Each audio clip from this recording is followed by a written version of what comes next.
महाराष्ट्रातील विविध शहरे व ग्रामीण भागांमध्ये कार्यरत असलेल्या खासगी हॉस्पिटलमध्ये गरीब रुग्णांची मोठ्या प्रमाणात आर्थिक लूट होत असल्याचा गंभीर आरोप सामाजिक कार्यकर्ते अमोल नाना तुपे यांनी केला आहे।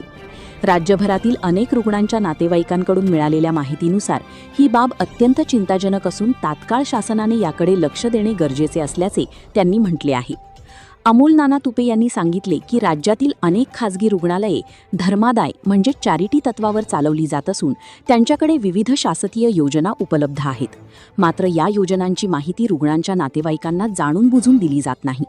परिणामी गरीब व गरजू रुग्णांना या योजनांचा लाभ मिळत नसून त्यांना मोठ्या प्रमाणात खर्चाचा सामना करावा लागत आहे।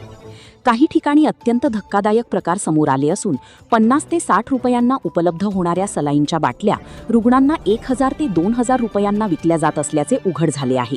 यामुळे रुग्णांच्या बिलामध्ये अनावश्यक वाढ होत असून ही सरळ लूट असल्याचा आरोप अमोल नाना तुपे यांनी केला आहे। या प्रकरणी काही रुग्णांच्या नातेवाईकांनी अमोल नाना तुपे यांच्याशी प्रत्यक्ष संवाद साधून आपली व्यथा मांडली आहे। त्यांनी सांगितले की हॉस्पिटलमधील कर्मचारी व प्रशासन जाणीवपूर्वक माहिती लपवून रुग्णांची फसवणूक करत आहेत। ही परिस्थिती अत्यंत गंभीर असून गरीब जनतेवर अन्याय करणारी आहे। अमोल नाना तुपे यांनी पुढे इशारा दिला की हा संपूर्ण बेकायदेशीर प्रकार तात्काळ थांबवण्यात यावा, अन्यथा क्रांती शेतकरी संघटनेच्या वतीने वैद्यकीय मंत्री व मुख्यमंत्री यांना मंत्रालयात जाऊन तीव्र आंदोलन छेडण्यात येईल। तसेच गरज पडल्यास आमरण उपोषणाचा मार्ग अवलंबण्यात येईल असा इशाराही त्यांनी दिला आहे। या प्रकारात संबंधित हॉस्पिटल प्रशासनाविरोधात फसवणूक, विश्वासघात आणि अन्यायकारक व्यापार पद्धती अंतर्गत भारतीय दंड संहिता IPC कलम 420, फसवणूक 406, विश्वासघात तसेच ग्राहक संरक्षण कायद्यानुसार कारवाई करण्याची मागणी अमोल नाना तुपे यांनी केली आहे। संपूर्ण प्रकरणाची सखोल चौकशी करून दोषींवर कठोर कारवाई करण्यात यावी, तसेच गरीब रुग्णांना न्याय मिळावा अशी जोरदार मागणी अमोल नाना तुपे यांनी पुन्हा एकदा केली। नमस्कार, मी अमोल यशवंत तुपे, क्रांती शेतकरी संघटनेचा अध्यक्ष। सर्वसामान्यांची मोठ्या प्रमाणात प्रायव्हेट हॉस्पिटलनी जी लूट चालवलेली आहे ती त्वरित थांबवावी। मी आता पाहत आहे की एक सलाईन साधारण 50-100 रुपयाची असती, पण 5-5 हजार 10-10 हजार रुपये बिलं त्या सलाईनचे, रूमचे 20-20 हजार रुपये लावले जातात।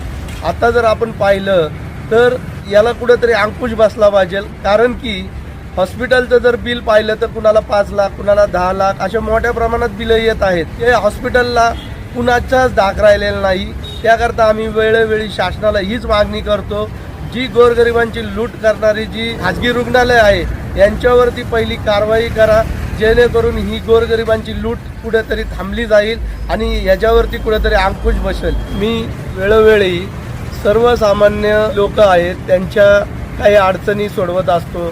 त्यांना औषध उपचाराकरता काही मदत लागत असेल किंवा हॉस्पिटलमध्ये काय मदत लागत असेल ही करत असतो। एकंदरीत गेल्या महिन्यापासून मी पाहतोय की अनेक लोक माझ्याकडं हॉस्पिटलच्या काही गोष्टी घेऊन माझ्याकडे येत असतात। ही हॉस्पिटलमध्ये जी चाललेली जी लूटमार आहे ती मोठ्या प्रमाणात आहे, कारण हॉस्पिटलमध्ये हवाच्या सवा बिलं लावून सर्वसामान्य जनतेची मोठ्या प्रमाणात लूट केली जात आहे। धर्मादायक आयुक्तांना सुद्धा मी निवेदन दिलेलं आहे, तसंच आरोग्य जे मंत्री आहेत त्यांना सुद्धा निवेदनाद्वारे मुख्यमंत्र्यांना मी कळवलेलं आहे की ही लूट त्वरित थांबवावी आणि प्रायव्हेट हॉस्पिटल यांनी मोठ्या प्रमाणामध्ये सर्वसामान्यांची लूट चालवलेली आहे आणि सर्वसामान्य यामुळे मोठ्या प्रमाणात त्रस्त आहेत।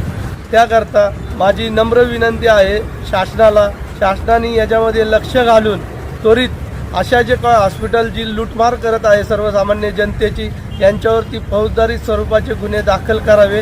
गोरगरीब सर्वसामान्यांची जर लूट हॉस्पिटलनी जर थांबवली नाही तर मी येत्या काही दिवसामध्ये मी मंत्रालयात जाऊन मोठ्या प्रमाणात आंदोलन करणार आहे। क्रांती शेतकरी संघटनेच्या वतीने तसेच पदाधिकारी आणि तसेच काही हॉस्पिटलमध्ये जे त्रस्त रुग्ण आहेत त्यांना घेऊन जाऊन मंत्रालयाच्या तिथे आमरण उपोषणाला बसणार आहे, याची कृपया शासनाने नोंद घ्यावी।